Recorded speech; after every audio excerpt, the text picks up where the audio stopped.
Hello, my name is Todd Relford, and with my wife Julie, we are the owners of Frosty Woodworks.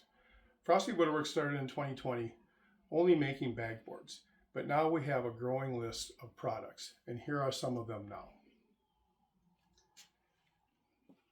After starting out in 2020, we quickly grew, and by 2021 we were working with a few small local businesses, including Louie's Finer Meats, in which we made items for Wurstfest and flower boxes for the newly opened Louie's on the Lake.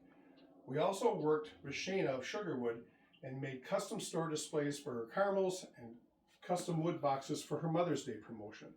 With the additional work and Frosty's growing number of products, we quickly ran out of space. So I took over my wife's side of the garage, and she was not happy. Shortly thereafter, we heard about the 50 Who Care grant program, and we've been applying since the fourth quarter of 2021. Boy, how time flies. So let's go look at the shop.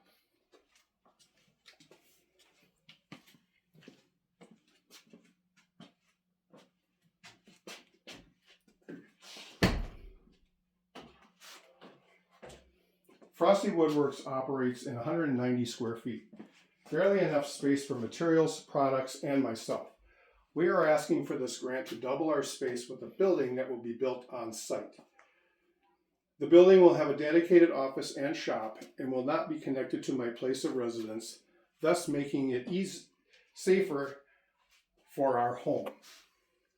The cost will exceed $10,000, but once completed, we will be able to hire 1 or 2 people who would like to learn the dying art of woodworking from myself, a master cabinet maker of over 40 years of experience.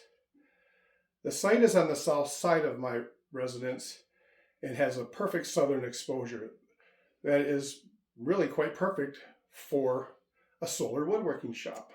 Going solar is not cheap and rarely done in woodworking, but we at Frosty try to be eco-friendly as we can be, from reusing scrap to make other products to recycling whenever possible. An off-grid solar woodworking shop has always been a dream of ours. Not only is it good for the environment, but it's really good marketing for Frosty. So thank you for considering Frosty Woodworks for this grant, and thank you for watching my video.